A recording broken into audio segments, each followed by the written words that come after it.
want to begin by asking you, sir, is the stage set for perhaps that big battle? Om Birla, re-elected by voice vote. Jairam Ramesh spoke of spirit of consensus and cooperation. Sir, I want to understand, are these not conflicting signals that come from the opposition? First, that stage set for the battle for speaker, and then talk about consensus and cooperation. Well, they first spoke of consensus, and then because the government refused that offer, they went in for a confrontation.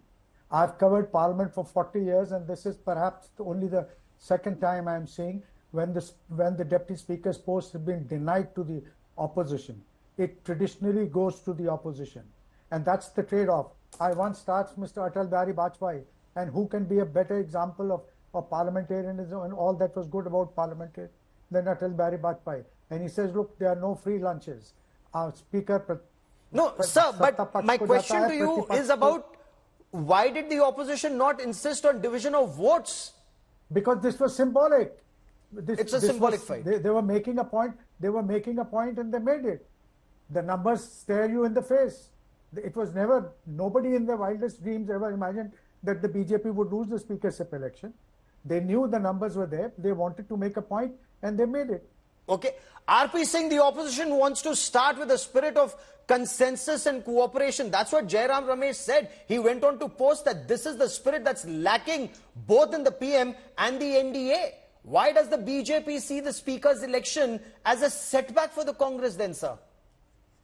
Well, a setback for the first test of the leader of the opposition. You said consensus. They raised their voice against the election of the Om Birla. They said yes, they said no. It was said who want to support. There were certain member of parliament who said yes, and then who opposes, they said no. But voice vote, they lost. But they ran away from the voting because of reason. Because they were scared that they'll be exposed. They didn't want to be exposed. Mr. Rahul Gandhi would have felt flat. His ego is already gone down. I mean, he was till today morning, before even walking into the parliament, Mr. Kharge was saying that we are contesting election. Please ask your research team to show that video. Fair enough. Let me take this to Manisha Priyam for her opening comment. Give me a second. Give me another second. Give me another second. Go on, sir. The problem with the the Congress party and Rahul Gandhi is that they are not prepared to accept that they have lost election. They have been given mandate only to sit in opposition, not in the ruling party. And the people have given blessing to Prime Minister Modi to serve them for the next 5 years. Okay. Manisha Priyam, what do you think of what the BJP says, that this was Rahul Gandhi's first test as leader of opposition, set up for a big fight, and then it ended up as a damn squib? I mean, it's a statement that the BJP will make because the BJP has not realized that the opposition today is not just Rahul Gandhi. It's a combination of forces that are sitting there. And as this parliament will unfurl, the BJP will be hard pressed. I mean, just attacking Rahul Gandhi is fine. It's their political opponent. But look at the speech made by Akhilesh. Look at what Supriya Sule has had to say. Look at the fact that in future, you will have an Ikra Hassan stand up and speak. You will have a Chandrasekhar Azad stand up and speak. So the most tested strategy of the BJP that just go all out against Rahul Gandhi is not going to work for them. They need to do something better than this. The second point is that once, Rajnath Singh ji had reached out, I'm also told that the Parliamentary Affairs Minister had reached out to the Congress party. It was for Rajnath Singh to have dialed back, and some efforts visually should have been seen towards consensus making. Now, once that consensus making is not there, you have to realize Rahul Gandhi is today leading a block of parties, and he is leading what he says, the voice of the people. Now, if he's seen as someone who doesn't take the fight and allows the BJP, which is not on a majority on its own, has the largest numbers, to get away with this, that would not be something that would go down very well. So today, Om Birla, by denying him the opportunity of political consensus, is a politically elected speaker by the majority party and those who support the majority. That point has been made. And I think today on the opening day, it couldn't have been better than this. You saw some bonhomie, the Prime Minister, Rahul Gandhi. When did you last see them in the same picture frame? 2 or 3 people. And this does show that this is a political parliament. Remember, politics is not a bad word. Remember, people put checks on power for everybody. Oh, and that is what you can absolutely. see in this picture frame today. Shantanu Gupta, this is not just the Congress party. You know, the BJP may attack Rahul Gandhi as leader of opposition and say that he did not succeed in the speaker's test, but it's the opposition bloc that came together, and that's the big challenge for the Narendra Modi government and the treasury benches. I think, Gaurav, I think the question is, did the opposition come together or not? And we have seen that on the day one. Apart from the crispy kurta, I think the pomp and show that a lot of cheerleaders of Rahul Gandhi has created in media, the hype, I think it was quite a damn show. See, first day, what he's doing? First day as a LoP, he's trying to put a candidate, right, against a normal convention, right? And they're doing, as the other panelists said, they're doing for a symbolic fight. Why the symbolic fight is only there when there is a Dalit candidate? And there is a history of it for Congress. So when K. Suresh is there, then it's a symbolic fight. When Sushil Shinde for vice president, there's a symbolic fight. When Meera Kumar for president election, there's a symbolic fight, right? And whenever Rahul Gandhi is going to LoP, Rahul Gandhi is going to LoP. So I think that's signal number one. Signal number two, why they have not asked for a division. Everyone knows, because I think 7-8 MPs have not taken no, their number will look 220-ish, and here the number will look 300, right? So it's very obvious, and people are very smart. In 24/7 media, people are looking that when you are calling, putting opposition candidate, why are you not calling for the divide of vote? And after that, 2 things happened, right? Abhishek Banerjee, after the parliament, in the media bite said, we have asked for the divide, and Jairam Ramesh is saying, no, we have now not asked for the divide. So inside the opposition is not together. And when the emergency thing came, right? And I'll come to the emergency thing in just a moment, sir. I'll come to that in just a moment, but I want to stay on the issue of division of votes for a moment and Trinamool Congress. Javed Ansari, Trinamool Congress said that the Congress had not reached out to them on K. Suresh as the India Alliance choice for Speaker. Sir, does that reflect on Rahul Gandhi and his team? Though as leader of opposition, he did reach out to the TMC before the House assembled, but should this not have been done earlier? Well, the reason they didn't do it earlier, because there were just 10 minutes left for the deadline to expire. 10 minutes before the deadline to expire to file the nominations. That's the reason they've given. Thereafter, they reached out to Mr. Abhishek Banerjee and subsequently to Mamata Banerjee as well. And when you are leading a coalition, it's always, these frictions will arise. This is the first day, first show. As things get better, they will institutionalize this coordination committee, and perhaps things will get better from now. But so therefore, to read into this, the fact that there are fissures and they are falling apart on day one, well, that's not happening. And those who haven't covered Parliament or are ignorant of parliamentary practices will believe that because they didn't press for a division, therefore this is a huge defeat. It doesn't happen. Parliament doesn't function like this. You don't press for a division on every count. There are times when things are passed by voice vote. In fact, the budget has been passed a lot of times without division. Okay, Shandu, just let Javed complete his point. I'll come to you in just a moment. Javed Saab, complete your point, sir.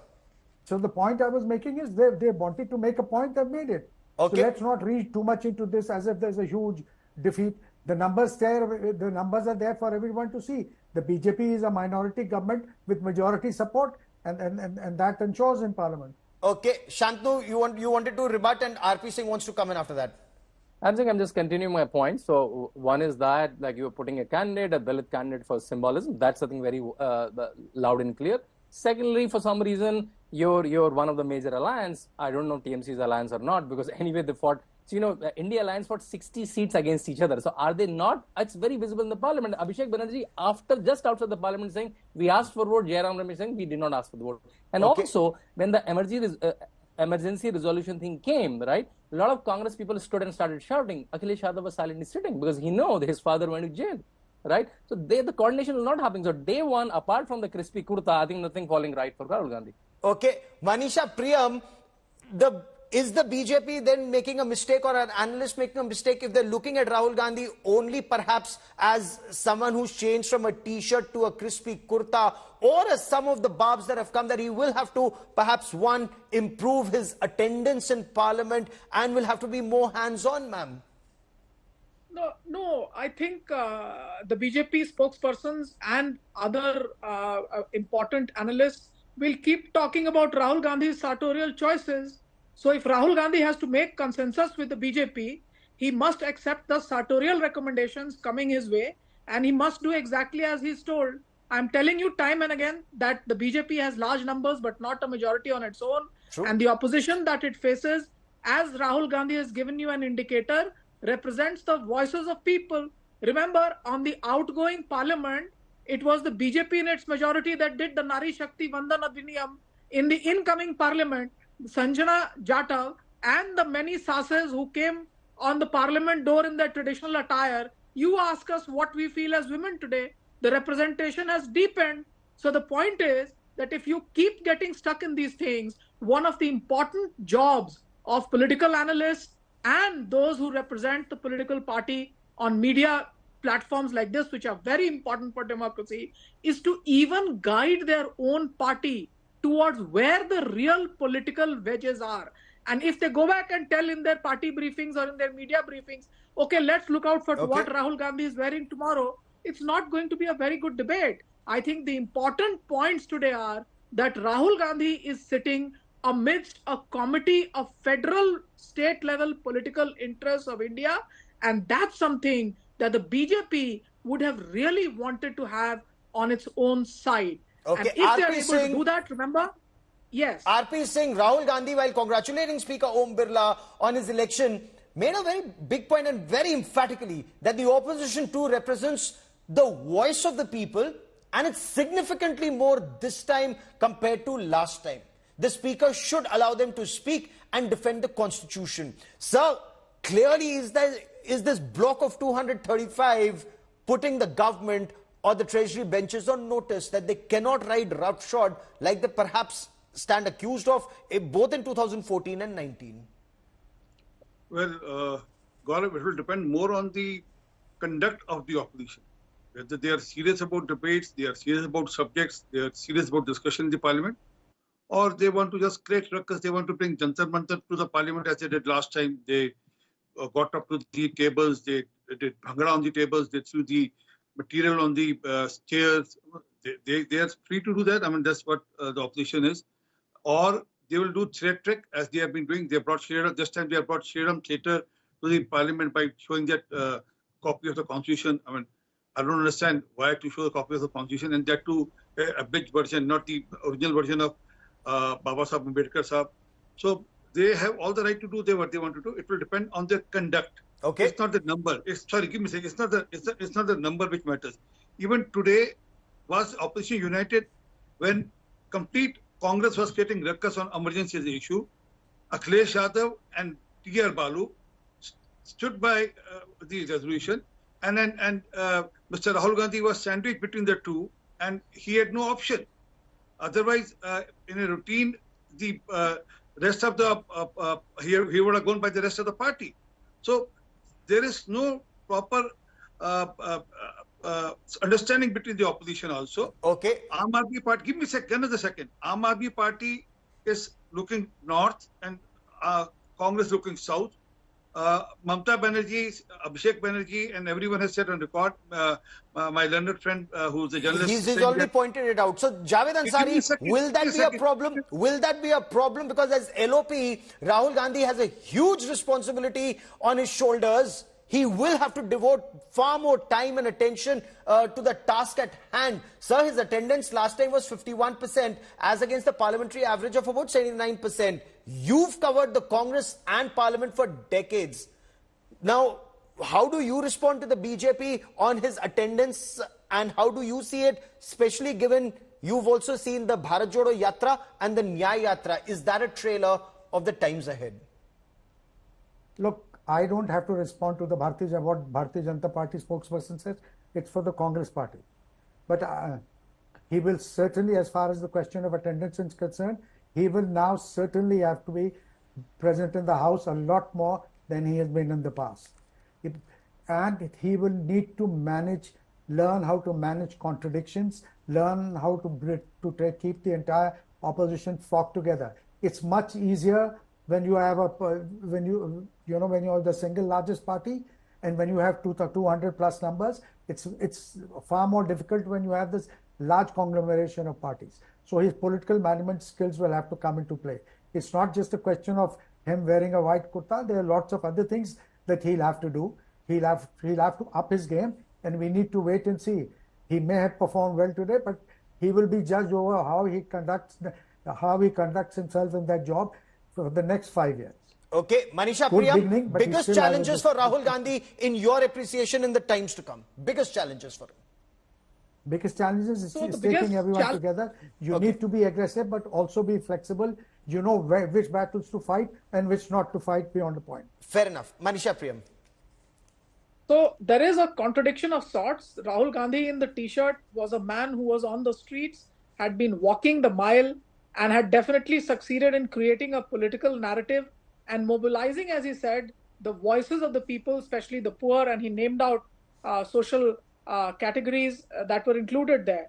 Now with this role of his, he will have a sort of an administrative role, and he will need to be seen in the House. So when the states go forward to elections, how will he then transition out from this role, which is a role that comes with certain responsibility within the House, out on the streets? That's not going to be very easy for him to transition between this and that. That's contradiction, our challenge number one. The second and more important point is that unless he really has some thoughts about how to revive the Congress party in the Hindi heartland, he will be seen, first time around there's a novelty value, but he will be seen as a person who's leaning on the shoulders of the Samajwadis or erstwhile Samajwadis to get him whatever he can cobble together from the Hindi heartland. It means a lot. The South has been having very steady performances. Yes. With Mamata Banerjee also, I believe he has a great personal equation. But some revival in the states that his party held on its own is extremely important. The third and most important is that the BJP, as you can see, will continue with targeting him singly. Now, he needs to have that cool mind and not respond to any of that, because I believe that if the BJP is going to just keep doing that in some time, and if he does not respond, that steam engine will run out of any energy. And that's a story we'll be tracking very, very closely.